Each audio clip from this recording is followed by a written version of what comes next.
Win. Say win. Win. Win. Hello, everybody. I'm Shorty Gorham, your host of the Shorty Gorham Show, here at beautiful Oak Canyon on the Paloma Ranch, along with my good friend and producer, Chris Powell. Chris, how you doing today? I'm good, man. I'm in Rincon. You're in the Rincon. Yeah, I'm overlooking Rincon right now. Yep. It looks kind of funny. We're getting a little wind, so It's pardon not the windy wind. over here. Yeah, it's not. Uh-uh. Oh man, huh? Nope.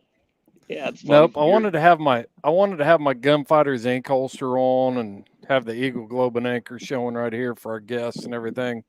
Right. And had some dogs run off, and I had to go round up some dogs. So kind of Well, ran short on time. you're running short on time too. That's okay because we are as well. As you know me well enough that I'm typically running short on time. Um, but anyways, everything here on the Paloma Ranch has been good here lately, Chris. We've got the dozer rolling down Bear Canyon. Leo's been driving that, operating that for the last 2 days. We did have a little hiccup and broke a hydraulic hose on the D6. So we went and got the D8. It's in there now. And then good news, I just found last night, was able to get the New Mexico Department of Transportation map, which shows the county road ending right before the Crowfoot Gate. So guess No who's going to way. go? Yeah, so guess who's going to go lock that thing tomorrow? No way. Yes, sir. You're challenging the man. I'm going to challenge them. Yes, sir. They need to So, be challenged on it. oh, you know how them game wardens are. I mean, got to challenge them It's every not the chance game you get. wardens. It's not the game wardens. No, it probably is the game wardens. But don't you guys have a thing out there called adverse possession? There's got to be like a law I in the believe book so. for Yeah, adverse possession. Once something has been fenced and locked, and you guys have maintained it for how long? 20 years? something like that. Yeah, roughly. Yeah, they either owe you back pay for your Right. work, or they need to leave that gate closed. Yep. Exactly. Exactly. So that's the newest happenings out here on the Paloma. What's We're the next actually step? What if they come in there and cut the lock? to put another one. No, I'm going to call them and tell them, and I'm going to go show them the map and we'll go from there. But Yeah. um, other than that, we've got the new building on Indian Point framed up. It's actually right in front of me at the moment. It's looking really good. It's gonna be pretty neat deal. You're gonna want to see it when you get out here. So I'll be out think there. I'm leaving here in 10 days. perfect, perfect. Yeah, Yep. things are moving right along, and we start our archery elk for us on the Paloma on the 15th. So that's kind of where we're at right now. Good deal. So Are guests about ready to roll here? I'm not sure. They were having some technical difficulties. They're giving me the nod right now. They're ready to go. So I don't have a um, camera for them. I don't see a camera for them, and they're muted. uh, they're working on it. They're working on it. They've been. The host has to add us. It says the host has to add you, has to add them. That's what it's telling them. We are backstage. Oh, I need to add So them. yeah, that's what it's saying. Well, let me do my producer job here. Usually I can There you see go. them Right. and get them locked on. But go ahead and give us a rundown on who we got on the podcast tonight with you, Shorty. Yeah. So we have two guests with us here tonight, Buck Doyle and Connor Quintanilla. And Connor and Buck have been for the last 3 days running a pistol course. They'll be able to tell you all about that. But um, they run several shooting courses here a year. Buck also has other properties that he runs his shooting courses on. But when we get them on here, we'll let them tell you a little bit more about them. Connor is he and his family own the Paloma Ranch. He also owns a gun store in San Antonio, Texas, and so very involved with the ranching, and does a lot of shooting. Which I guess if you own a gun store, you probably should. Absolutely. So It says we're on. it's telling them they're on, but They're not on. no, because I could see the little swirly circle on the. They would on be their able to see screen. them. Yeah, they'd be able to see the screen, and Oh, they're oh, getting there. They were Yep. almost there. yeah, They're only sitting 10 feet away from you. I know it. I know it. So, Well, Buck's an interesting guy. I did a little bit of reading up on him, and he served with the 1st Recon Battalion, which my old company commander was also with the 1st Recon Battalion. But he was also Force Recon and was MARSOC, which is Marine Special Operations Command, and retired as an Master Sergeant, which I have to go back and look at my rank histories, but I believe that's about an E7. so you're saying he's the real deal? He's a real deal, like Yeah. for real Yeah. deal. Yep. And I've watched some of his YouTube videos, and just his pistol work is impressive. And I'm really looking forward to hearing and seeing what he's got going on here. Yeah. Hey, easy! I'm gonna have to mute you. He's it's saying it says they're in the show, and it's showing. I've got nothing on.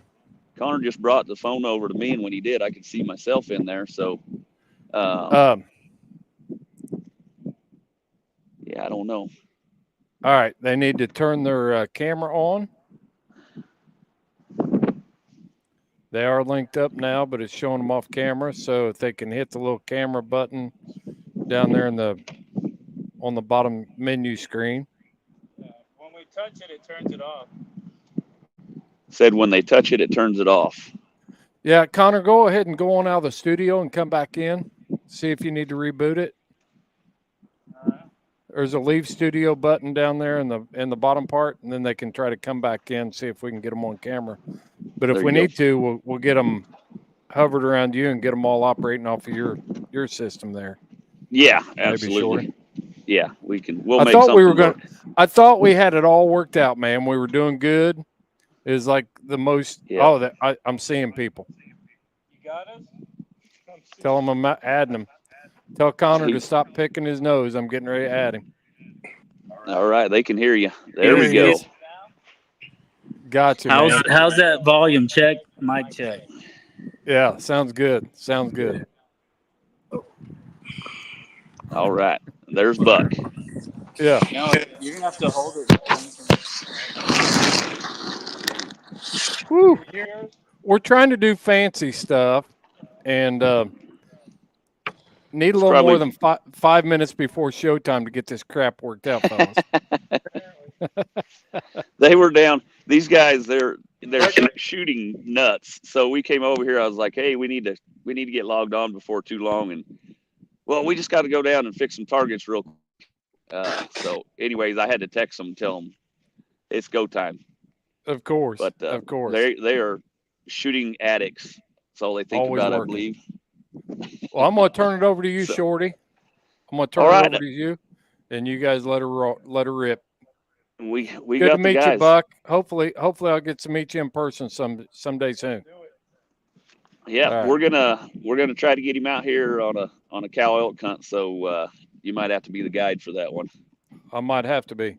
Their volume is real low, so let's get them.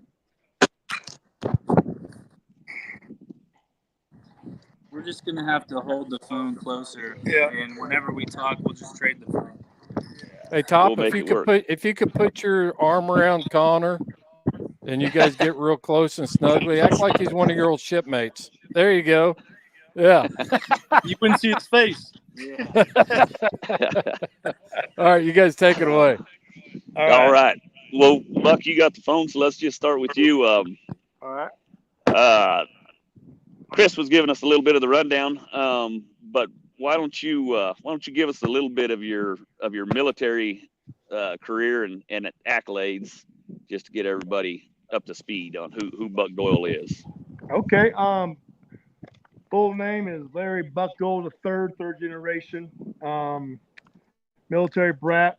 Joined the Marine Corps in 1988 after I graduated high school. Went to boot camp and not Camp Pendleton, but in San Diego, and basically had opportunity to take the reconnaissance selection or indoctrination test, screening test. When did you go to boot camp? I got to jump in here, Buck. No worries. When did you go to boot camp? October 1988. Okay, I was there after you. That's all I wanted. I was in there in '89. So. But these ones let everyone know I was older than you. Okay. Yeah, you're old Corps.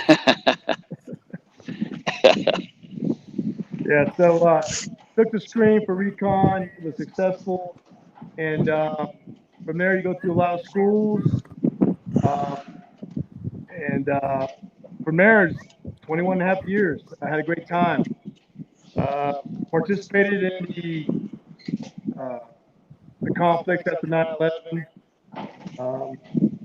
and basically stayed deployed until I retired in 2010.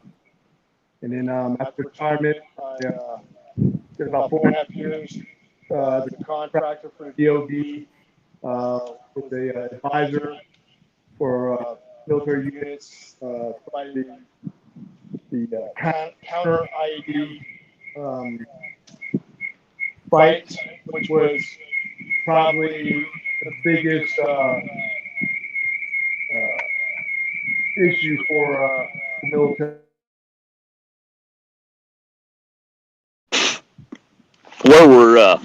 Where were some of the places that you were deployed, Buck? Can you hear me still? Yes, sir. Okay. I would say I did most of my deployments initially in the Marine Corps. Oh, we might have lost you.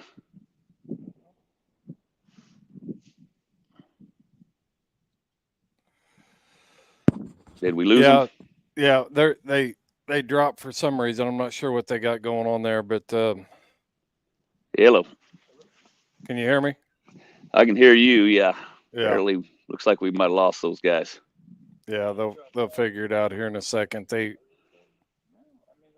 Anyway, yeah, it's funny that Buck was there he was there right before I was. If he went to boot camp in October of '88 at MCRD, I was right there behind him. I got there in June of '89. See, if you guys were really cool, though, you would have went to Camp Pendleton, because Camp Pendleton was actually part of original Spanish land grant, and belonged to, it was part of Rancho Mission Viejo, which is the ranch that I actually grew up on. So Camp Pendleton border. This is the problem with talking to guys like you about what goes on in the Marine Corps, because you go to boot camp at MCRD in San Diego and you do your field work at Pendleton at Edson Range. And then after you're out in the fleet, then you either get assigned, you move on to your base. I'll put them back on stage. Okay, here we go. We got them back. I was actually stationed at Pendleton, and I bet Buck was too if he was with first Recon Battalion. Well, actually, I was fortunate to do my whole career on the West Coast. So other than my 3-year tour as a drill instructor at MCRD, I was stationed at Camp Pendleton the whole time. So there you go. Very fortunate for me to do that. Most people kind of bounce around from Okinawa, East Coast, so on and so forth. But being on the West Coast, it was good for the family. Kids can go to preschool and everything else, and just kind of helped out for me. I got to deploy as much as I want, and Mama didn't mind too much. That is sweet. From Rancho Mission Viejo, the fence line there, we could watch all the tanks shooting their guns at Pendleton and all kinds of stuff. We'd have cows get into Camp Pendleton. I'd go in there horseback and get cattle out of there all the time. And I never even asked permission. I probably should have, but I didn't. Luckily, they never caught me. But so, yeah, it's definitely a good part of the world to to get to work is in that area, that Oceanside, San Juan Capistrano area. Pretty neat part of the country. That's a beautiful. Yep, sure is. Sure is. Yeah. So, did you? I thought somebody said you might have did some private contracting also. Right. So I did 4 years, about 4.5 years contracting with the DOD as an advisor. Gotcha. So basically, because of the war and how fast it was going and how long it lasted, the attrition rate wasn't the same for people staying in for a full 20. So you have most people doing maybe 8 to 10 years and then getting out. So there's a little bit of gap as far as a knowledge base in the senior enlisted area. And so guys who were willing to retire from their branch service, be Army, Navy, whatever, and they were in the combatant field or special operations, they had opportunity to join this program that I was on, an advisor. So we would go out wearing the same thing, whatever unit we're supporting, whether it be Rangers, Marine Corps, SEALs, whatever. And we would look like them, act like them, but we just go in and help them out. We weren't there to lead the way. We were there basically taking any problems that they may have had and provide any knowledge or experience we had to help them find a solution to get past their challenge. And so that would put us in the field with them. So it's kind of being a coach, but going on the court. Gotcha. And so I wasn't out there being John Rambo or anything like that. I was armed, but this just to defend myself in case things popped off. But I was with the unit. But it was good because I love teaching and being able to retire, but then still be in that field and provide some kind of assistance to the boys out there was very fulfilling. Well, you that was good. Leading me into the next question. You said you like teaching. Did you kind of when you quit that? Did you go right into shooter training, doing these courses that you guys do, or did you do something else for a while? Take a break. Well, I'll be honest with you. It was a cold quit from contracting. I got burnt out. It was very abrupt. I finished up a 4-month tour in Afghanistan. Was in a Dubai airport, called Mama and just said, "Hey, I'm done." And so, literally on that plane trip back, I had to figure out what I was going to do with my life. So, got back home. We went to St. Bart's for about 2 weeks. I relaxed, and then still didn't know what I wanted to do. But then came back. We have a family, our in-laws who have property in Utah. Southern Utah, we have a ranch out there, and went out there shooting a little bit. And my brother-in-law just said, "Hey, why don't you just start teaching out here?"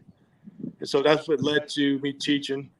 Didn't really know what I wanted to teach, and then eventually trial and error, kind of figure it out. But but that's what led me to teaching firearms training. Very neat. And how long? I guess when about what year was that? How long you been doing the firearms training? So I retired in 2010, and then immediately contracted right when I retired from Marine Corps. And so the summer of 2014 is when I started. Gotcha. So I've been doing about 10 years now. Right on. Well, we got Connor back on. Connor, tell us a little bit about yourself, and then also tell us a little bit about this ranch here and about the property in South Texas as well. Can you hear me all right? What's that? Everybody hear me all right? Yeah, we got you good. All right, cool. Well, hey, how you doing, guys? Sorry for the technical difficulties, but we're in a beautiful spot. We got it all working now. We got all our phones. It's good. So I'm Connor Quintanilla, and I'm the son of Leo Quintanilla and Wendy Lancaster. And I'm from Tilden, Texas. Grew up in Tilden, Texas. Was there until about the 5th grade. And, there's a whole lot I could tell about. You can talk for days about South Texas and New Mexico. But one thing is, South Texas is my home. And if anybody that knows me, they know I'm very South Texas. I would say South Texas is true Texas. and that's where all the real cowboys are at. And so, I grew up on the Horton Ranch, formerly known as the Horton Ranch. Used to be Dick Horton's place, and my father worked for Dick Horton for a long time, from when he was a kid to he's an adult until Dick passed. And if you know the story of my father, he did a lot for Dick, worked for him for a long time, and when Dick passed, he gave that property to my father, and they had started a few businesses together. And my dad continued that legacy and started his legacy and created his legacy for me and my sisters and my family. And he's given me something that's so awesome and free. And I enjoy entertaining people out here and giving that same experience to the other people, because it's so nice to enjoy these properties and be out here in nature and be outside and be able to show another person that experience is always real humbling. And so my family's given me a good platform to be able to give those experiences back to people. And so the one unique thing about being a landowner is being able to give back and be a conservationist and being able to entertain people. And people come to our properties and hunt and have events and company events, and it's fun to watch them have a good time and show that you've created something that has a long lasting impression. And so it's a lot of fun. It's a lot of fun to come out here and work and build roads and hunt and listen to the stories of people that come out here and share their journey and stuff like that. It's a lot of fun to witness that and be a part of it. But the South Texas Ranch has always been a working cattle ranch and oil and gas. Can you turn that mic off? And so my father learned the oil business with Dick, and a lot of things they did at that ranch as a working ranch was hunt and raise cattle and drill wells. And that's where I learned about the oil and gas business, working in our service companies. At one point, we had 14 vertically integrated service companies that provided all the necessary equipment for drilling rigs. And so growing up in South Texas was always seeing a lot of that, always seeing a lot of oil field traffic coming through. And so South Texas roots, working cattle, I never was really big into working cattle, but the cattle business is kind of what got me into flying helicopters and being a helicopter pilot. And from the moment I can remember that I could get in a helicopter, I was always a kid in the left seat shooting the cows in the butt with rat shot, getting them to move. And then the South Texas Ranch is where I've had all my near-death experiences. So when I was 2, I got in our Jeep. It was parked in front of our house, and it rolled. I was playing in it, acting like I was driving. Put it in neutral, and it rolled into the stock tank we had in front of the house.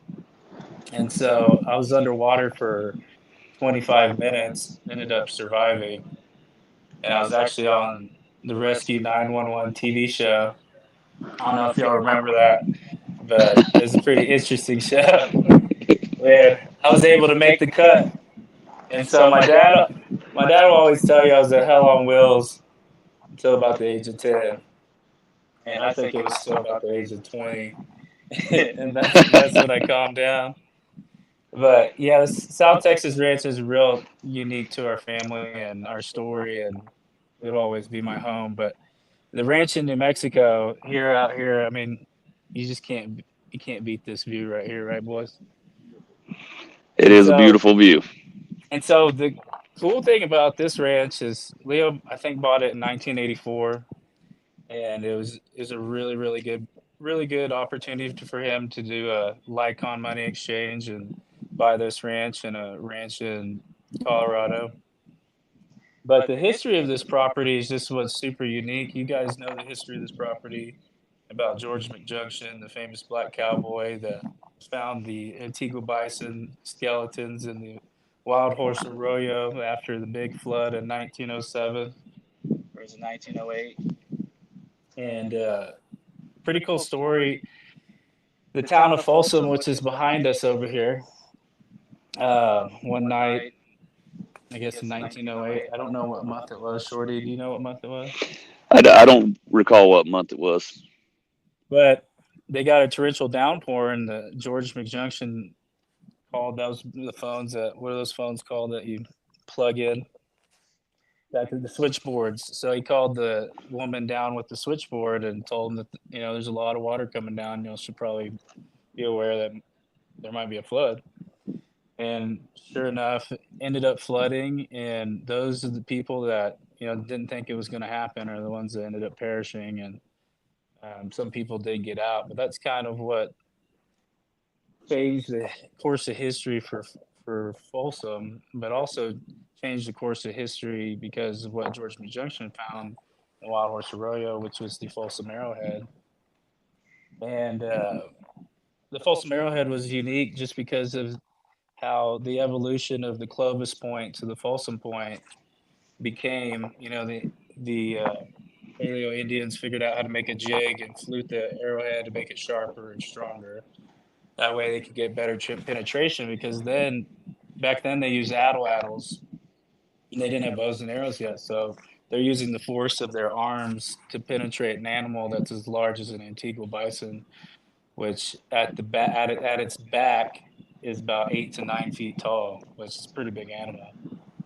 And so the uniqueness of the Folsom Arrowhead and that whole history of the Paleo Indians that came in, they helped date Indians using tools back to 8,000 years ago, and was a huge, unique find for understanding, how those people navigated and used their tools and made tools. And,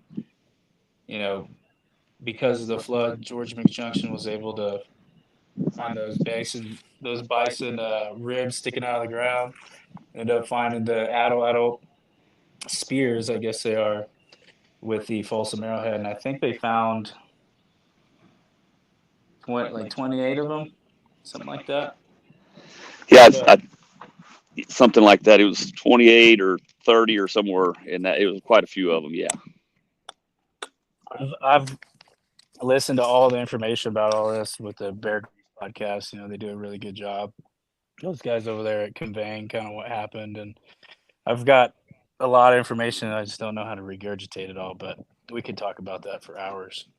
Yeah, this ranch, it's very unique because of that. The Johnson Mesa, the way it is, how long and wide it is, it's created a really awesome, conducive hunting environment here, and good environment just for animals in general. So we have a good, healthy population of bears, mountain lion, elk in our unit, and it's been a fun journey learning how to navigate them and take people on their experiences for their harvesting. And I guess that's me right there. Yeah, and we're about to be full swing in the elk hunting here, starting on the 15th. But for those of you interested in the George McJunkin story and the it's real easy. Just Google Folsom Man site, and it'll give you all the information. It's actually the most important archaeological dig in the United States, and it's right here on the ranch. But so, Connor, you also own a gun store in San Antonio. Yeah, so Modern Outfitters has been, I think we bought Modern Outfitters in 2011 or 13. And a guy named Eric Stubbs started Modern Outfitters, and we had an opportunity to be a part of the company and have some equity stake. And just being ranch people and always, fond of guns and hunting and stuff, it was kind of something we always wanted to do. It'd be cool to manufacture your own firearms. And so for probably 8 years, we had a location, or for the majority of the time, the original location was in Meridian, Mississippi. And then when we ended up acquiring part of the company, we moved to Dallas. And that was kind of where our storefront was for about 5-6 years, and kind of where we distributed all of our firearms. And we made it the MC6 or MC5 and MC6 and the MR1 and the MC6 SD were the kind of platforms, which is a normal what we were manufacturing. And so that's how I ended up meeting Buck, was just being in the gun industry and doing training, and met Buck. What year? 2016. Yeah, 2016. And it's been a great relationship ever since. We been utilizing the ranches. You know, we first started doing this in Texas. He's like, man, this place is cool, but it's hot down here, bro. Yeah, it is. And so I was like, you know, I got a place in New Mexico, right? And he was like, what? He's like, yeah. He's like, can we train out there? And I was like, yeah, I'm sure we can train out there. And he's like, oh man, this is a wrap after that. Yeah. Started coming out here. And so Modern Outfitters has been a gun store, boutique gun store for a long time. We moved from Dallas to San Antonio after a couple changes, being closer at home, being able to not have to go to Dallas, and it being in your backyard is a whole lot more efficient.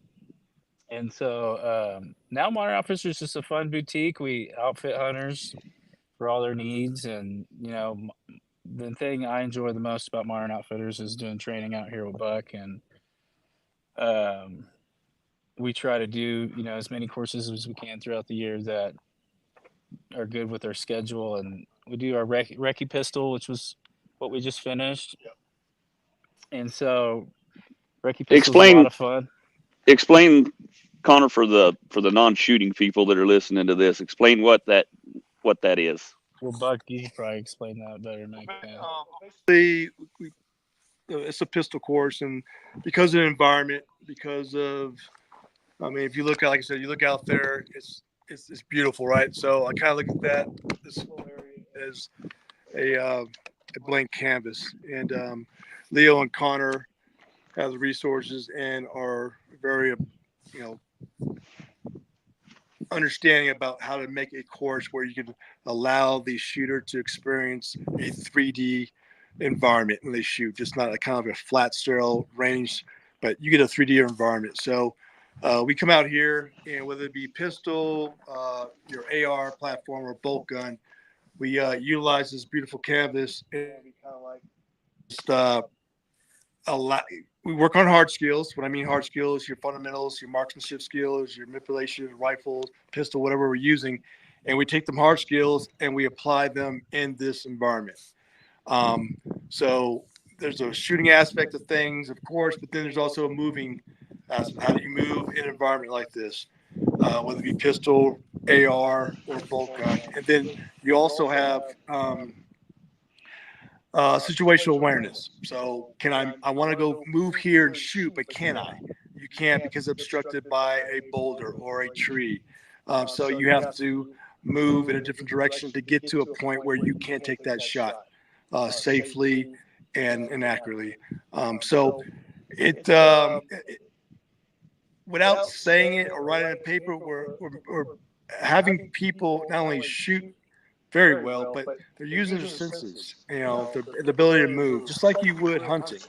It's one thing to go and shoot elk or deer or whatnot, but getting there to that point where you could take that shot.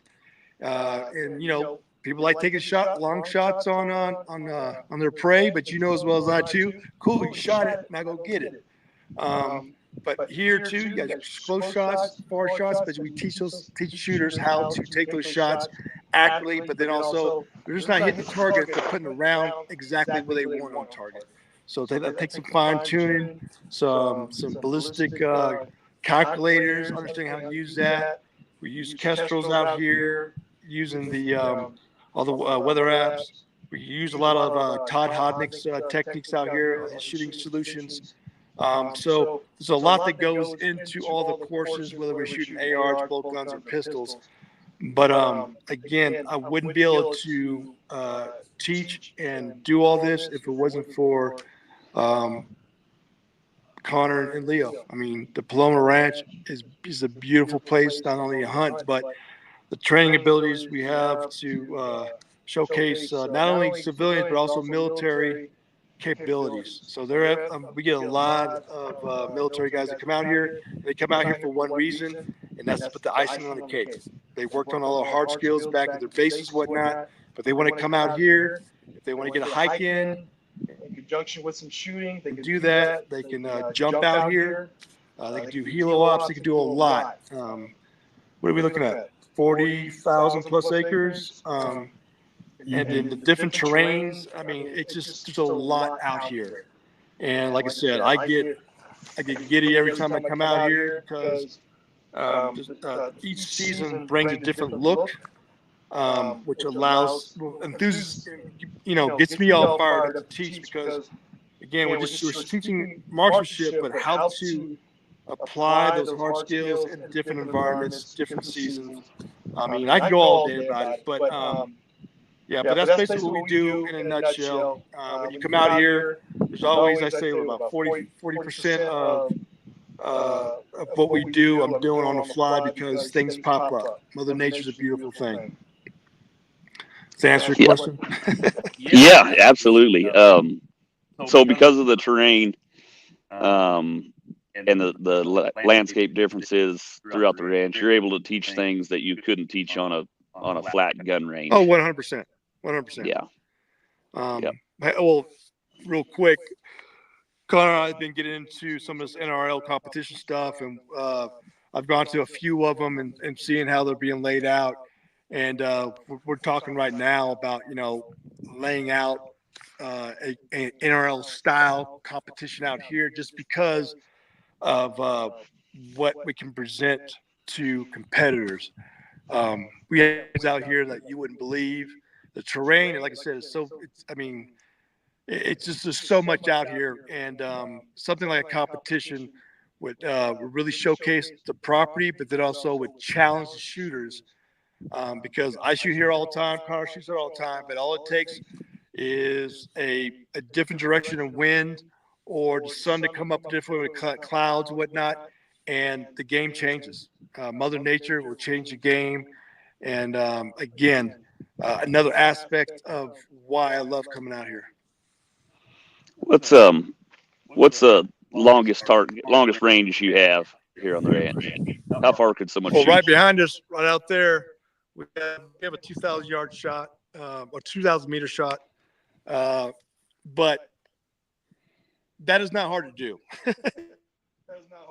I mean, I can give you a 3,000 meter shot, right? I mean, it's just not hard to do. I would say here is we're able to put targets.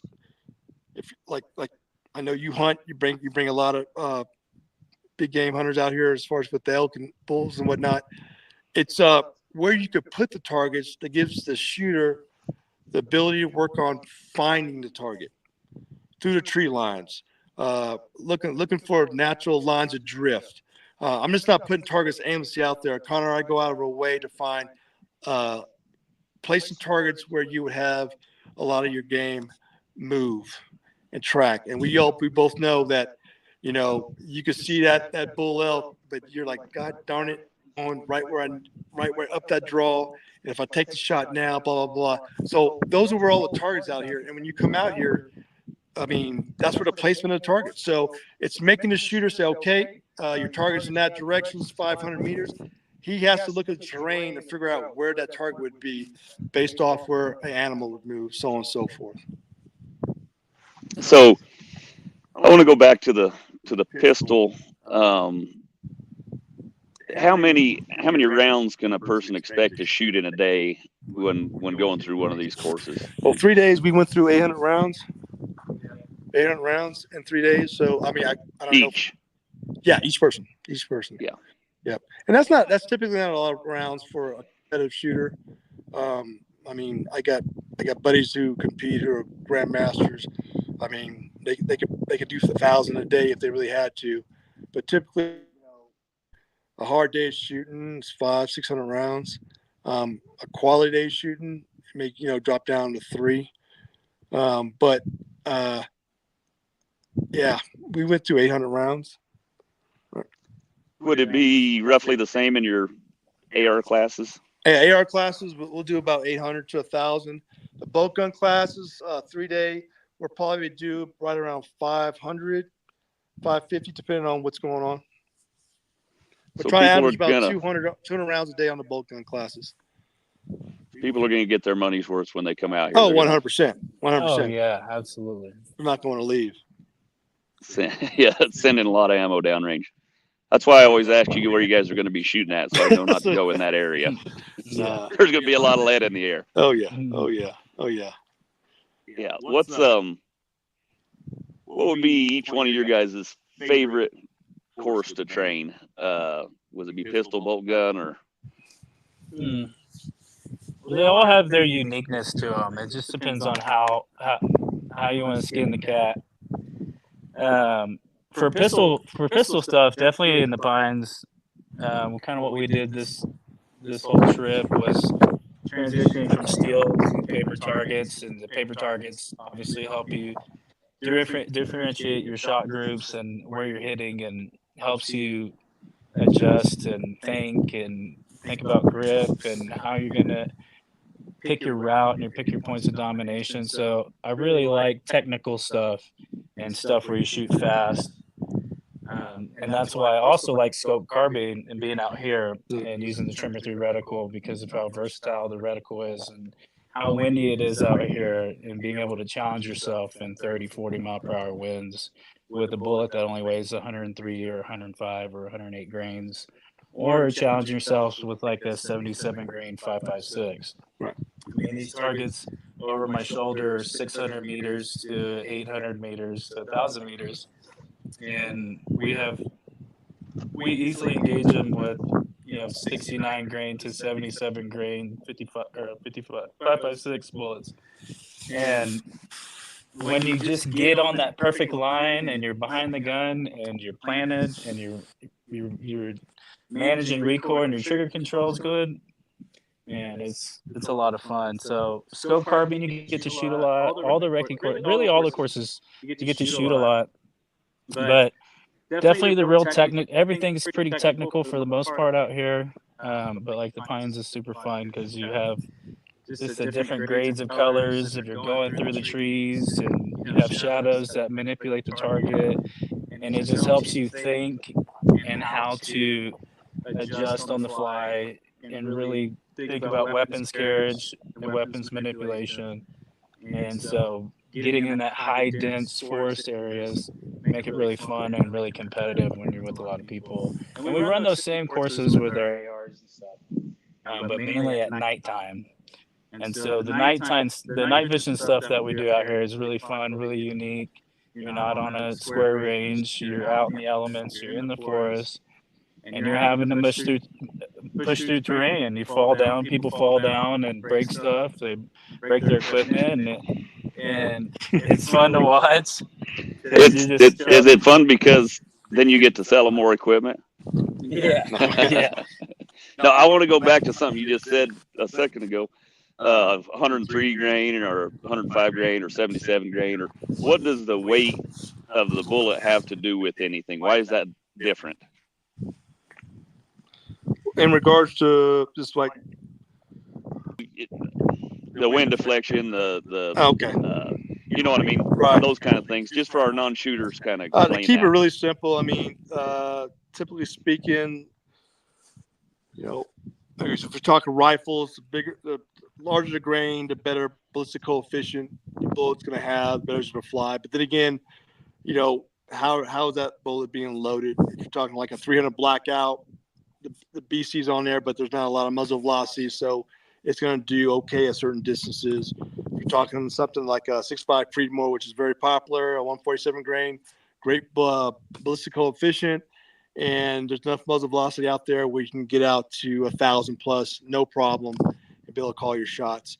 Out here with the scope carbine, with the 5.56 223 bullet, because you got a lot of muzzle velocity going on there with them small grains, from a 55 to 75 grain bullet. But you're using that Trimmer 3 reticle, which is very refined reticle that gives you a lot of data points to hold for holds and whatnot. You could engage out to 600 yards very accurately, no problem. And so we kind of, the scope carving class is kind of something that, from my experience being in the military, we were stuck with M4s or M16 variant. And so we wished that we had a bigger bullets, whatnot, but all we had was a 62 grain bullet. So we had to make things happen. And that's where, meeting Todd Hodnick, which I can do a whole live on that. He taught us a lot about the horse reticle and eventually Trimmer 3, which I think is probably his best reticle he ever made. We were able to take that reticle, the horse reticle, and that 5.56 bullet and optimize its capability. So to answer your question, that small grain bullet from that 75 to 5.56, it's not the best ballistic coefficient, but with that reticle, we're able to optimize its capability and probably do a lot more with it than typically thought out in the world. We get a lot of comments when we post, guys taking shots or doing doubles or different types of engagements that there's no way you can do that with a 5.56 bullet. And I'm like, okay, whatever. But it's about refining the tools, bringing the right tools together to get the best out of the performance of the bullet. So that's in a nutshell. But again, I want to emphasize we out here at Connor and I really are into the basics of marksmanship, the basics of movement, and from there, there's terms and the basics. That's what we focus on, and then from there, we take them hard skills, so those basics that we work on maybe the first day and a half, and then we start applying those basics of shooting and moving into the assignment. We're not doing anything that's really high speed. It's just really just getting down and dirty on the basics and applying those basics in a 3D world environment. And that's where the fun is. That's where the challenge is, and that's where the reward is at. So what that trimmer reticle you feel really helps you guys be able to optimize really any round. But what would that, just for somebody that doesn't know, what would that reticle look like? It would look like a busy Christmas tree. It's simply what people say when they first look at it. But it's a Christmas tree type reticle. It kind of like grows out like a tree from top to bottom. But it's all mill base, mill rads. It's all mill base. And then Todd came up with they call them wind dots, but it's all time of flight, gradual wind dots. So you could actually use software. You can actually put your data, your information to the Kestrel. It'll spit out your wind value of each dot. And so if you have a 15-mile-an-hour wind and each value on your particular gun is 5 miles an hour per dot, you do the math, you're holding 3 wind dots for 15 miles an hour instead of trying to do some long math wind formula. That's kind of like the beauty and the magic of the Trimmer 3 reticle and the Trimmer 2 reticle.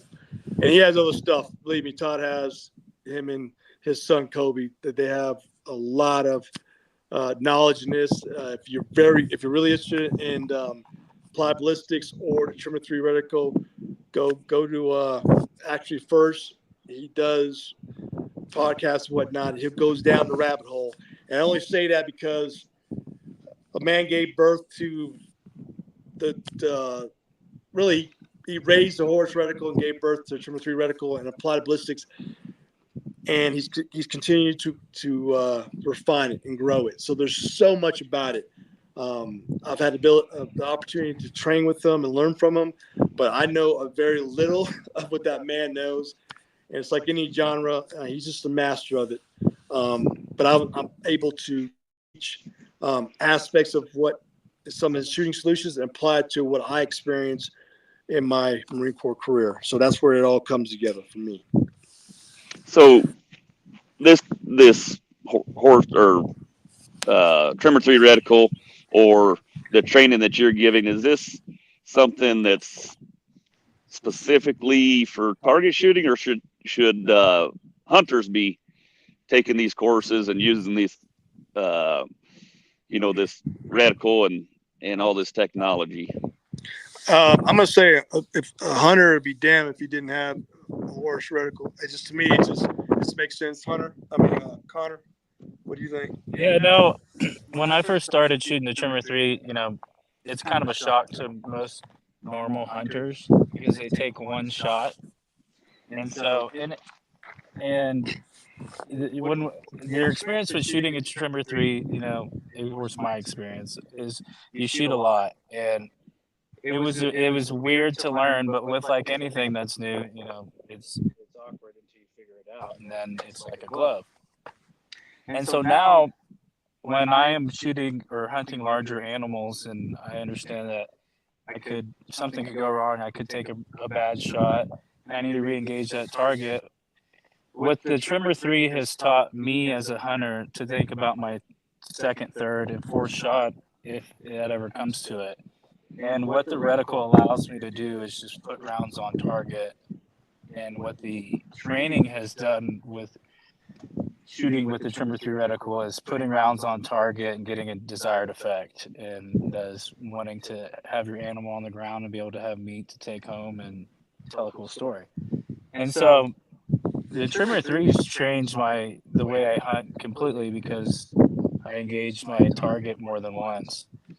And when I do that, when I try to accomplish that with a duplex reticle, I don't get the same desired effect, and it's more of a struggle. There's a whole lot that can play into that, which is distance, where you're at, and I like shooting it. It's not too busy. It helps with wind.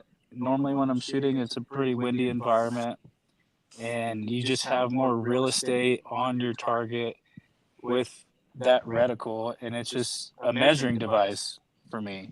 Once you have your holdovers, Buck teaches a 12-inch drill, which helps you optimize distances that are constant and helps you differentiate if your target's near or far.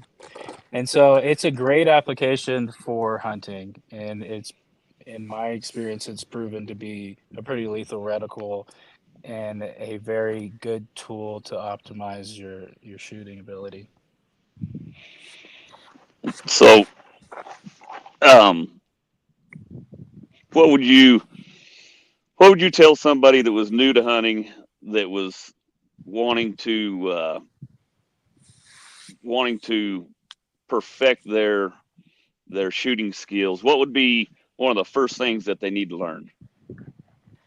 I would say really being comfortable with the gun and being able to maintain recoil, trigger control, and being able to, most importantly, is see your impact. It's easier said than done. With anything that requires skill, requires practice. And one thing that has helped me as a new person coming into a Trimmer 3 that can be applied to hunting is that I lost my train of thought. Sorry. For a new hunter, just being able to maintain looking through your optic and maintain recoil after you fired your shot, and be able to reload and get back on target is extremely important. I don't know how many times we've had hunters out here that shoot and they look up to look for their animal, and they're also zoomed in 20 power. And so I'm like, hey, it's a big animal. You can come back down to 10 power, get a full picture, see with the naked eye, come back on target, find your animal, let your bullet fly, and stay in your optic. One of the biggest things I see is hunters that come out here, they come out of their optic, their recoil has completely stunned them, and they can't get back on the gun because they don't understand. They've never had that training, and so you have to be extremely comfortable with whatever it is that you're using. Obviously, hunting and using a firearm is a very serious thing, and you want it to be a part of you almost. And being able to maintain recoil and stay in your optic is, I think, super important. I think a lot of it, and Shorty, this is one of the reasons why I like hanging out with you when I get out here, is because this is your lifestyle. This is the way you live.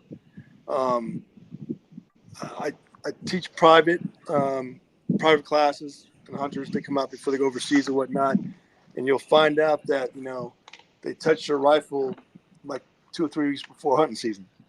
And I got it. We all have life, and it gets busy. But I mean, you know how much your damn bull tag costs or whatever. But I mean, that's a lot of money just to be getting ready to go, spend it all in 2 weeks. So it's got to be a lifestyle. It's got to be something you do all the time. You may not be able to go to a range, but you can dry practice. Understand what environment you're going to go into. More likely, you're not going to be shooting laying down. You're going to be up off the ground a little bit just because of terrain. You got vegetation, rocks, so on and so forth. So, if you're going to shoot off sticks, tripod, or whatnot, that needs to be a routine that you do a lot. Your rifle. There's a lot of rifles out there, a lot of options. And, take time to figure out what works best for you. Go to different training courses. Come out to us. And you'll figure out, okay, what you like and don't like. But you got to train. You got to make that investment. And I think it can't be a seasonal thing. It has to be a lifestyle. And it just, as well as I do, you can't go out there with your dogs 2 weeks before doggone, bear season or whatnot, or cat season. It's year round. If you snow on the ground, you still got to do something with the dogs. So it's the same thing with the rifle. It snows out here, and Connor's been out here shooting. It sucks. It's cold. We get stuck. We find out we got to walk back because the road's muddy. But it's a lifestyle, and I think once you, I call it a covenant. Once you make that covenant to that lifestyle, everything comes in. It's not a big deal. It's very little preparation you have to do mentally and physically for your hunting season if you do make it a lifestyle. What is you mentioned dry practice, and what would that be for somebody that doesn't For already instance, know? like for me, right now, I'm getting ready for rifle season back home in Utah. I know where we go to hunt. It's on a mountain, and we're shooting down into a little bit of a draw in a valley. It's probably, the depth of it is probably 800 feet. So I'm shooting off tripod. So I have my tripod in my living room. My rifle is unloaded. It's safe. And I'm practicing just setting up the tripod, locking my rifle into it, and just getting behind the gun, shouldering it, make sure I got that connection with my shoulder, my rifle, and just practicing going out and packing up my rifle in my pack, getting used to all my gear. If I told you to tie your shoe right now, you could do it blindfolded and probably half drunk and not worry about, tying your shoes correctly. It's got to be like that. Pulling that rifle out, understanding your different magnification of your rifle. That's what I mean by dry practice. You're doing all this at home and not getting out in the woods or in the field while you're on your hunt time, getting refamiliarized with all this stuff. So dry practice is very important. It needs to be done more than you do shoot. There's some times when you can dry practice and get away without shooting for a while because you can't get to a range or the weather's too bad. But just getting behind a gun, if you have a bolt gun, manipulating the bolt, the trigger and all that good stuff, that's dry practice. I think I would probably rather have hunters do that and not shoot than I feel like oftentimes we see guys that they pulled that gun out of the safe a week before gun season. They've shot it just enough, and especially if it's a large caliber, they've shot it just enough to get their shoulder a little bit sore, get scared of the rifle, and then they come here and just trying to shoot a paper target to sight it in. Their group is huge because they're scared of the rifle. So I think I'd rather have guys. That's literally. It's literally 98% of every hunter that comes out here. Right. I mean, if you have a repeat customers coming out every year with that same rifle, they should have it should be new barrel on that every time they come out. Right. Because they've done a hunting season with you, and we go home. They shoot all the time. Say it's a 264 bullet. You got about 3,000 rounds in that barrel. They should at least be shooting that much throughout the whole year before the next season. I mean, to be really proficient and to come out and, these bulls, these big, they're beasts. I mean, I don't know. I'm intimidated. When I see them animals, and if I have an opportunity to come out here and shoot a cow the next couple of months, I'm going to shoot my ass off to make sure I shoot and I do justice on hitting that cow. But yeah, it's like I said, it's a lifestyle. It takes a lot of training. Yeah, if you're a new hunter, being a hunter is serious. You're taking an animal's life, and you're using a piece of equipment that can take a life. You need to be proficient with it, understand how it works, and it's got to be like putting your socks on. You got to be able to work your bullet, eject your mag, and deal with the failure without, as second nature. And the only way to do that is train for it. And the only reason I've gotten better at what I've been doing is because I have to do it in the environment, and I have to make a decision, and that decision's going to determine a lot. And training for it has always been a great outcome and has allowed it to be second nature. So it's serious, and you got to take it serious and train for it. If a person couldn't afford to put 3,000 rounds down a barrel, ammunition is expensive. Could they do the same thing and get the same desired effect with, say, like a 22 long rifle? Yes, sir. Yes, sir. Absolutely. Yes, sir. Dry practice. If you got a 22 or even like a 223 bolt gun, and if you can get them where they're similarly set up, you at least using the same optic or reticle, get that time behind the gun. I mean, you're shouldering it, you're drawing it out, your scabbard, you're locking it in your tripod. Those are the most important thing. That's like 90%. Yeah. I mean, if I was shooting my rifle all the time and all of a sudden, I didn't have it and I had to use Connors or Leos, 375, I'm going to be fine. I just know, okay, I got a different caliber, different dope. That's like an hour of, learning something, getting familiar with it. And then you're good. But hell, even if you have a stock with no action or whatnot, you could dry practice with that. But yeah, I mean, to answer your question, yes, you don't have to have the same caliber or spend all that money on your hunting bullet. But yeah, definitely. Yeah, I've always told people that, and I didn't know if I was right or wrong, but I feel like they're better off to do that than they are to go shoot a large caliber rifle. It's going to get them scared of it, especially if they're one that's just going to practice right before the season. Right. But Buck, I got a question for you. Go ahead. Yeah, I'd like to dive into the we talk a lot about the physical side of shooting, the mechanics of shooting, things like that, which are all important.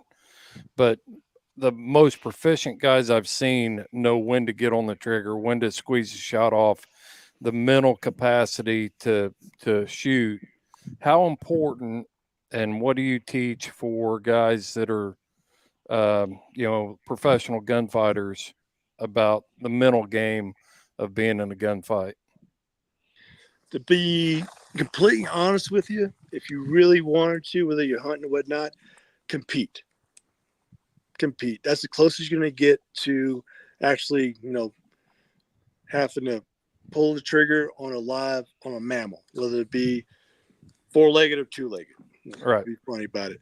But competing is going to get you to that point where the nerves are going. There's nothing like a buzzer on a timer going off and someone behind you refereeing.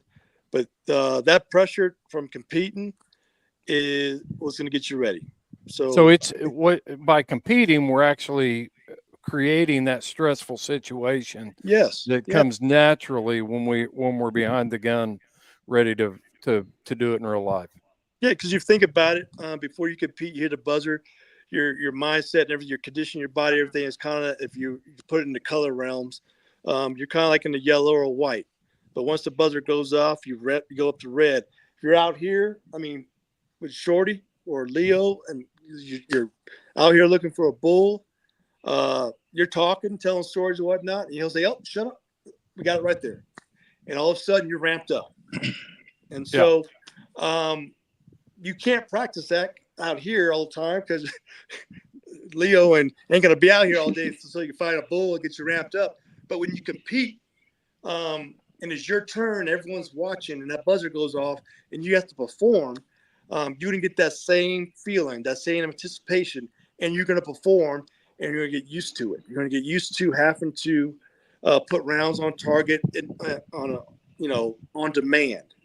And so that's why the NRL competitions, I think, are great for hunters to get into. I mean, a lot of people that compete are hunters, and I think it's a perfect match. It's the same style rifle, same style courses of fire if you were to go on a hunt. So compete, definitely. And there's a lot of local matches. They don't cost a lot. Yeah. You mentioned the color scale of white, yellow, red. And can you talk a little bit more about that? Because I know you, just by saying that, I know that you've used that in your instruction before. Where should a person be when they're getting ready to get on the trigger? Oh man, that's a very good question. I'll say this: you want to be relaxed. If you're in a red, that tells me you haven't done it a lot, and you're not prepared for that whole environment. If you look at it like Tom Brady, you think when he snaps a ball in a game, he's nervous or amped up or not? Nah. Even fourth quarter, no time on the clock. There's probably a cool state about him because he's put himself in that position. He's performed over it and over and over again. And if there's a hard shot, like Shorty's talking about, a long shot. If Connor tells me, hey, we're gonna probably have to take 600-800-yard shots from a tripod this season just because of where all the elk are migrating to and so on and so forth. We're going out there and own that shot. We're going to practice that shot. For time, I'm going to put a buzzer on him. I'm going to put him in stressful conditions. I'm going to give him every scenario possible so he can perform that shot when it comes. But 9 times out of 10, it's going to be 300 yards, and it's going to be in front of the house. And he's going to lay down. Yeah. I could relate to the competing part of things because growing up, when we would be roping, we might rope all day long, and then the last pin of steers through, we would bet $1 on each steer. And it was amazing how many people that had roped good all day long went to roping like crap because there was $1 on the line. Yep. And it's that competition. So I know exactly what you're talking about. It totally makes sense. The thing of it is, it doesn't matter. When you're in a group of guys, you're going to compete. Yes, sir. A group of people. You're in the right group of guys. Yep. And the more times you put yourself, like in law enforcement training, we strive to get people in that red zone to give them that feeling. We call it stress inoculation. Right. You put them in the red, show they can work through it. And then the next time it's a less red, and you try to get them down into that yellow zone where you can't expect somebody to be a stone cold killer, but you want them to be not maxing out and still have some stuff in the tank as reserve to be able to get the job done. Right. Yeah. That's why you refer to hard skills. Yes. So Shorty could tell me right now for roping, what are the hard skills? Knowing how to properly hold a rope, and I'm talking on my ass right now, how to deploy it, so on and so forth. Those are things they're going to practice a lot as when they're talking in the barn, the corral, whatever. I'm talking on my ass. So, but for us, hard skills are basically, if we're talking about a pistol, gripping the pistol the right way every time, your presentation, those are things you want to work on a lot. And so when we apply them in that natural environment, we're not worried about those things so much. It's just maybe a visual aspect of the environment you're in, or maybe manipulate the gun certain ways so you don't get in the way of tree line and so on and so forth. But that's how you mitigate having someone have to perform in that red and keep them down in that, that yellow or white, whatever you want to call it. But I like Connor to be able to go out here and shoot, when he's relaxed as possible and perform to that high peak. Yeah. Yeah. That way we can shoot all day. You want to be as relaxed as possible. It's just like an emergency procedure in a helicopter. If you're tense, you're probably going to end up in a bad situation. But as long as you stay calm, stick to training, you know, rounds down range is what's going to do that. And, you know, we had one woman in our course, and it's funny because they'll always outshoot the men because all the men are competing with each other because their egos. And a woman will come in here and just smoke them, and it's like the best thing ever to watch. And she was so nervous in the beginning, and we were like, "Oh, you're nervous? All right, you're up first." And as soon as she just got the nerve out, you could see her shoulders just coming lower and lower and lower, and she's eventually super calm and just killing it.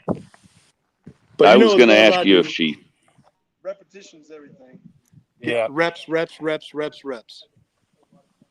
How many times does it take to actually ingrain something when you're talking shooting? The mechanics of the same platform, you know, where you've got that ingrained, where it's second nature. It's muscle memory at that point.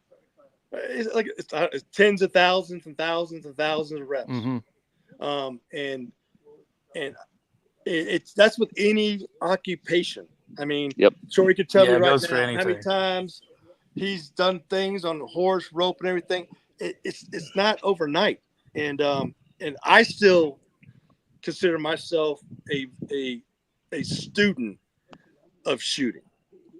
I'm on my journey right now, going and shooting with my peers who've gone out and gotten really good at different genres, and I'm taking their classes. I'm going to shoot with them to improve upon my skill set. So, I've been shooting for 35 years, so it's never ending. And the minute you find someone that says I'm an expert and I know it all, you walk away from that person. Yep. Because he's dangerous. That's exactly what we've talked to. Shorty and I've talked about that so many times on my other podcast. The guy that shows up that knows everything, that's not the guy. Very dangerous. That's a very dangerous person. They always end up getting hurt. Yep. I had a guy one time. I was down hunting with Warner Glenn, and a guy landed in a R-22 helicopter, and he recognized me from the bull riding, and he was telling us all how great of a pilot he was, wanted me to go for a ride with him. I just flat out wouldn't do it. And about 6 months later, he put it in the dirt and killed himself. Thought he knew everything, and that's something, no matter what it is in life, never quit learning. And then the person who does it the most is probably going to be better than everyone else if they do it right. And they say, there you go. That was the caveat I was looking for. Practice doesn't make perfect. Perfect practice makes perfect. Yeah. I've learned just to stay humble in training and realize I'm not any different from anyone else. Right. And if you're not proficient at something, or if I'm not proficient at something, I haven't shot a pistol like we've been doing in a while, and she was whooping my butt. I was getting mics all over the place. Yeah, I love it because it's so often the woman is the best shot in the group, and I love it. And it's humbling for everybody else. I've got a story. I've got a quick story about that. We used to have guests come in here and stuff and stay with us, and we had a shooting range behind the place, and a lot of these guys would come in with their sons from the city, and it'd take you half a day just to get them on the target, where they could hit the target. They'd never fired a rifle before. Well, my daughter had shot up there, and she was just a little bitty thing, and she'd shot up there a bunch, and she just sat back and she was quiet, and all the boys got done shooting, and all of a sudden I looked at Cora, and one of the dads said, "Cora, you want to shoot?" And she goes, "I can." And all the boys were snickering, we had steel gongs up the hollow there. She stepped up there with the 22 rifle and cleaned the whole thing. And all those boys were like, holy crap. They never expected it. She just sat back there quiet. Yeah, it was great. It was great. Yep. it's amazing when they don't have an ego how easy they are to teach, right? Mhm. I've got a Yeah. question, another question for you, Buck. And my question, you know, I spent 28 years in law enforcement carrying a semi-auto pistol, P220, SIG P220. I've been retired for 5 years, and I went back to a wheel gun because I haven't been keeping up on my immediate action drills and clearing drills and things like that. What's your advice for people that don't get a lot of time on a shooting platform? I mean, I feel pretty proficient even with my SIG to this day, but I still went back to the wheel gun just for the simplicity of it. Would you agree with that mindset, or? Um, I look at so like people ask me what pistol I need or rifle. Exactly. Yeah, that's what I'm getting at. I would throw it back to you. What capability do you want to have? What capability do you want to have with your firearm? Mm-hmm. And if you write that down, your firearm will appear. Appear. The thing is, you can't be is there's going to be training required of whatever firearm you decide to go with, and like I said, that training in that firearm needs to become part of your lifestyle. And like anything in life, the more you train with it, the better you're going to get. Also, in this day and age, there's perspective. There's a lot of people out there that train that are very good at training. They're very good. They have experiences and different perspectives on training. And seeking those people out and training with them is going to build your testimony of why you're using the pistol you are using. Is it the right one? No one can answer that question but you. But like, if you're not familiar with something, then obviously you're going to be intimidated about it. You're not going to know how to deal with it, so on and so forth. So you have to kind of dive into the training aspect of things. Buying a firearm and just having it in your house is not the answer. It's maybe seeking training first, borrowing a firearm from the training venue you're going to, and then from there figuring it out. But 9 times out of 10, I always throw the question back at you: what capability do you want to have with your firearm? And once you write that down, your firearm will appear. Yeah. What's more important, caliber or shot placement? Or bullet design. Let's get into this. Oh my gosh. I can tell you right now, a 22 long rifle will kill you just as fast as a doggone 338. But like Shorty said, where's that round being placed? And I would say with mammals, there's a thing called resilience. And Shorty, you could probably tell more stories about putting multiple rounds in the right place and certain animals, and they keep on moving. So at the end of the day, is pick a firearm, get real good at it, and I think you'll be fine regardless of the caliber. Yeah. I think you got Absolutely. your hand on. That's what I would tell everybody. Pick something you can shoot and shoot well. Yeah. Yeah. It's Yeah. not the man. It's not the gun. It's the man behind the gun, right? So Davy Crockett and them were doing it just fine back in the day with the little black powder gun. Flintblocks. Yeah, So, buddy. Oh yeah. So just because we got laser guns now don't mean, what they were doing back then, what they had back then wasn't proficient. It's that they were proficient at using that tool. Correct. What would you if somebody never owned a gun before and they wanted to have a gun in their house for personal protection, what would you just said to borrow one from a trainer, but what's something, is there a make that's better than others, that's more reliable, or just what's something that somebody should know that's brand new to guns, never owned one, doesn't know the first thing about them? You probably hate me for this, but I'm going to tell you, you got to go train. Because at the end of the day, that is your life. And I'll be damned if I tell you what tool to use to keep you and your loved ones alive. You got to figure it out for yourself. Hell, it could be a damn hatchet. if you go to a hatchet throwing school and you get good at it, I mean, I'm being serious. I mean, Yeah. what tool? It could be a broomstick. I don't know, but it's at the end of the day, it's come down to training. Yeah. And you got to go out and train in most training venues. Like if you come to see me and Connor and you say you don't have a gun, we're just going to tell you, just bring ammo. We got the gun. And then we'll get you training and get you proficient. And you'll leave after the course with an understanding of where you want to go next. I tell people all the time, when it comes to life-saving things, what kind of crib you want to buy for your baby, that's on you. But you got to take the make a commitment and go out there and get the training or the education and figure out what's going to be best for you. And don't rely on someone else. I've seen a lot of people that they'll run out and they'll buy whatever's popular, you know, and then they'll buy a Glock and think they're John Wick.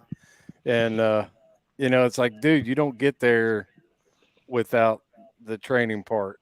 And you gotta, man, I'll tell you, I just see a lot of people that go out and buy a pistol and they don't train with it and they carry it into a dangerous situation, grizzly country in the upper Yellowstone or whatever, and they get a stoppage in the pistol, they're done. They have no clue what to do after that. They might as well just have a rock in their hand. Yeah. I mean, I'll say it all the time, owning a gun is a responsibility. It's a mindset and it's a lifestyle. And if you're going to do it to protect your home, you know, you better have an understanding of what that means and understanding that you're going to respond to an emergency situation that's happening. You're going to be under distress. And the only way to somewhat scratch the surface of that is to train and put yourself in distress. Because if someone, you know, you can use whatever firearm you want to protect yourself in your home, but being put in that situation and understanding how to react to it, you know, not the average person is going to deal with something like that. So you're going to have to figure out how to put yourself through some type of distress and know that you can react and make conscious decisions in that moment. Because anyone that's been in a real life-threatening environment knows that chaos just happens extremely quickly. So it's just, if you're gonna buy a gun, you have that mindset. Hey, I'm buying a gun.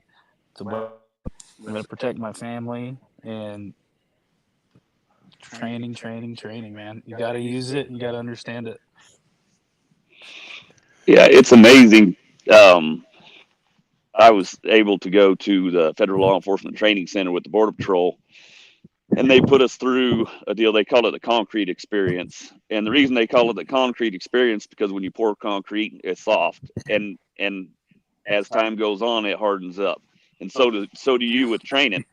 But it was unreal. They put us through this concrete experience. And my particular one was the rundown before I had to go do my job was that this was an abandoned farm barn, and there was word that there had been illegal activity going on in that barn. And so we had every asset that the Border Patrol had, and now we got to go in there and take care of the situation. Well, when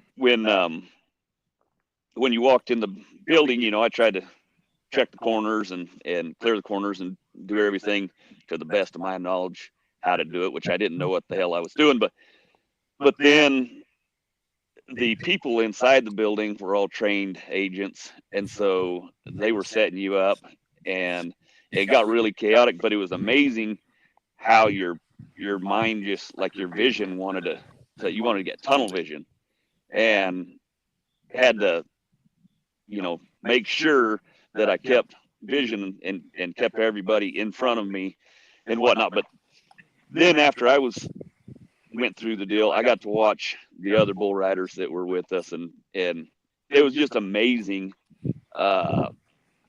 how afterwards they would debrief you, and you couldn't tell them what color shirt the guy was wearing, how many people were in the room, what color the walls were.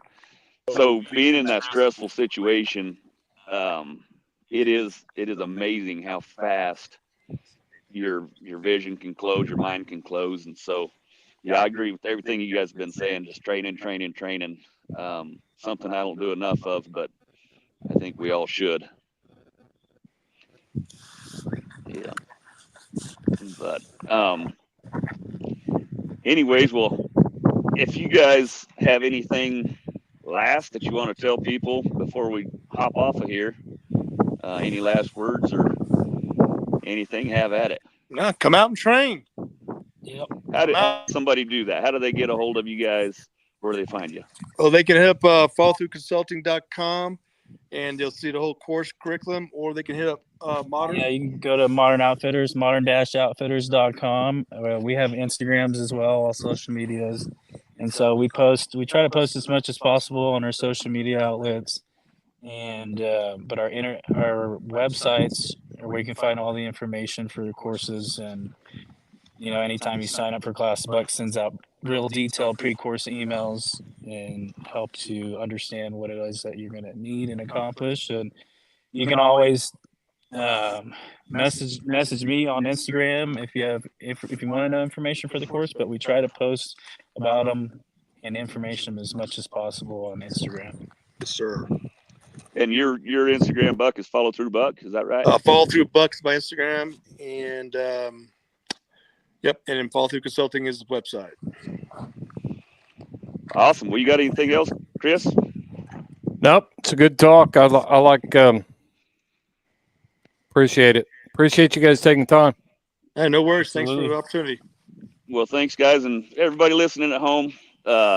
I'm just going to tell you right now. Haven't been through the courses with these guys, but getting to talk to all the people that have in the lodge afterwards, it's a great time. They've all expressed to me how much they've learned and how much they've enjoyed it. And this ranch is just a beautiful ranch, beautiful lodge. The amenities are awesome. You're going to love it out here. So go ahead and get on there and book a training session, and we'll see you here at the Paloma. Yes, sir. Well, one thing I'll add, since I've got your pistol here, Shorty, I'm gonna follow Buck's advice. Put about 5,000 rounds through that, so you better go ahead and order a new barrel for it. All right, get after it, brother. That one's probably already wore out anyway, so. Take care. You can do whatever you want with a pistol. Just don't forget the money.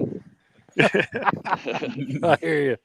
All right. Everybody have a good night. Thanks for watching the Shorty Gorham Show. Thank you. We'll see y'all next week from the lodge here on the Paloma.